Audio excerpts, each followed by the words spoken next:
Welcome, thrill seekers and Disney fans. Today we're going to have a look at the Matterhorn, one of Disney's first thrill-seeking roller coasters, and in fact the world's first all-steel tube rail roller coaster, and the darker side in which it was also the first roller coaster and the first fatality in Disneyland. 20 years later, it killed again. And in 1959, they had built it and they opened it as the Matterhorn.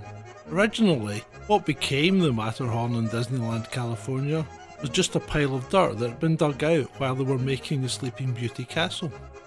And they'd piled it up between Fantasyland and Tomorrowland. They'd named the mountain Holiday Hill. Walt Disney covered the hill with snow, added some toboggans, and named it Snow Hill. This was kind of a tradition in Disney that they used everything that they possibly could to make as much value from everything they did.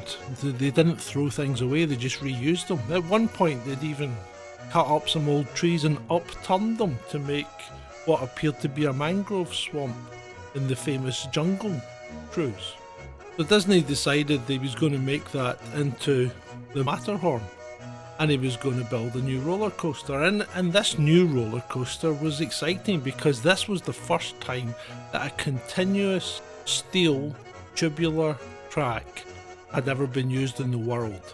To make it even more exciting, there was two tracks, and the riders sat in effectively a toboggan. They had to sit in single file. There was two cars in each package, and riders would sit three in each car and had to sit one behind the other in line. You even had to wriggle your feet into recesses as if you were getting into a real bobsleigh. It was a very popular ride. Now, the mountain itself, strangely enough, turned out to be almost exactly a 100 scale replica of the Matterhorn.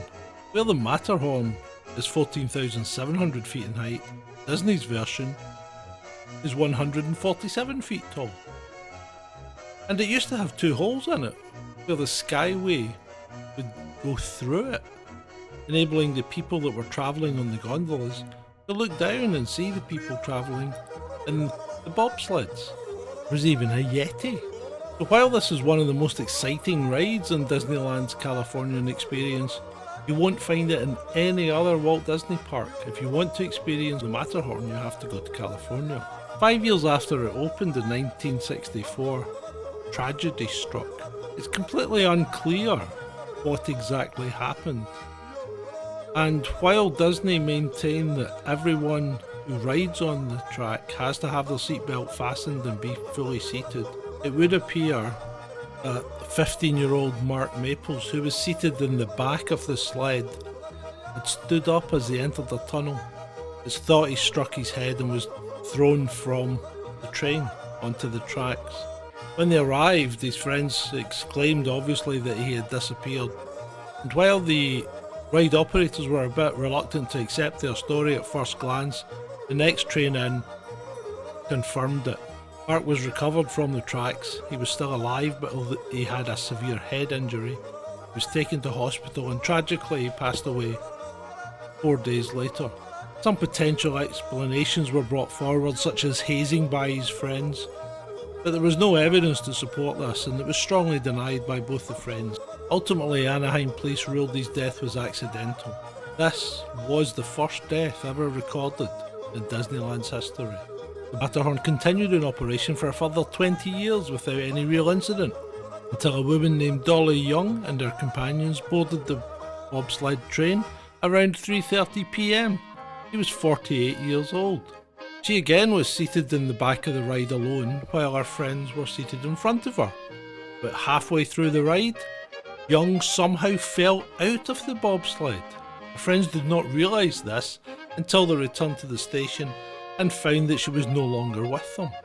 When this accident occurred, Skyway was still travelling through the Matterhorn mountain, and guests had looked down, including a father and two teenage daughters, as the accident took place.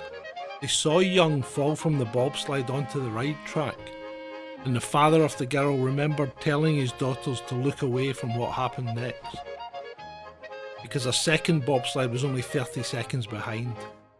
And although she had attempted to get up, she was struck by that bobsled, and unfortunately, this left her no chance. She did not survive that. Other riders and people that observed from the gondola believed that it was a mannequin, and they'd been placed there to generate some fun and fear. Personally, this was not the case. Her seatbelt was found unfastened on the seat, and investigators concluded that either she had unbuckled it of her own accord, or it had come undone during the ride. We don't know exactly what happened, and Disney officials always say that they believe there was no way she had left the station unbuckled, as that was part of the protocol to double check that all seatbelts were fastened before sending the ride off. Young's husband sued Disney for this, stating his wife was not the type of person that would unfasten her own seatbelt on a ride. We'll never know, because after 4 years Disney settled the case privately and out of court. So both incidents were blamed on either a malfunctioning seatbelt or a disregard for rider safety. Regardless of whether the people had stood up or left the car from their own accord, changes were made to the bobsleds, and they'd gone then from the airplane type seatbelt to the type now used in cars, a traditional seatbelt structure, and hopefully that would prevent any further accidents. And it has, to this day. The Matterhorn has had an excellent safety record. There have been no other fatalities and very, very few incidents on that ride itself. While it was one of the first tubular steel roller coasters and probably provided a better ride than if you think back to the traditional roller coaster, which although they used steel rails, they were flat rails and you had a lot of jerking and moving in between them. So this was probably a better ride, but by today's standards, it's a very jerky ride indeed, and something you might want to consider if you ever get the opportunity to go on it. It's not for those that suffer from any kind of frailty. So if you do get the chance to go on the Matterhorn bobsleds, what's the restrictions and what's the recommendations? Well, you must be 42 inches, that's 107 centimetres or taller, and children under the age of 7, if they're tall enough to go on it, must be accompanied by a person aged 14 or older. The ride time is 2 minutes and 15 seconds. Recommended really for anyone who loves roller coasters. The fun factor's high, the fear factor's low. Except for some reason young children seem to get quite frightened by the Yeti, even the more modern one, which is more animated but less fearsome than the old traditional Yeti with his red eyes hidden in the shadows. It's sometimes best to tell them that they will see the Yeti at some point and make it a game for them to make it more exciting and less scary. It's a fast, jerky ride, and as I said, it's not suitable for anyone with conditions that might be aggravated by this. If you need to access it from a wheelchair or you are disabled, the regular line at Disney is wheelchair and ECV accessible up to the switchback. At this point, a cast member can help you. You'll have to step down into the bobsled and you'll have to be able to get back up and out of the bobsled. As I've previously said, you have to wriggle your legs into recesses within the bobsled, so that might make it slightly more difficult if you have limited mobility. The cars were updated also and now hold 4 people in each car, so it's 8 people in each team of cars that go down the bobsled.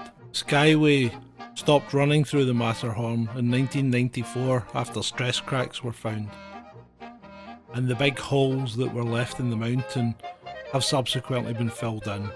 The ice caves within have now turned into tunnels, but it's still a thrilling ride and it's still something that you could really enjoy, which is strange to think of in this day and age when this ride was first conceived and built in 1915. If you do get a chance to go to Disneyland, California and see the Matterhorn, you might even glimpse people climbing on the mountain or Mickey Mouse. who has appeared on some occasions. And always, if you go on the Matterhorn, say hello to Harold, as that's the affectionate name given to the Yeti. If you enjoyed this and would like more of the same, please like, share and subscribe. Have a good one.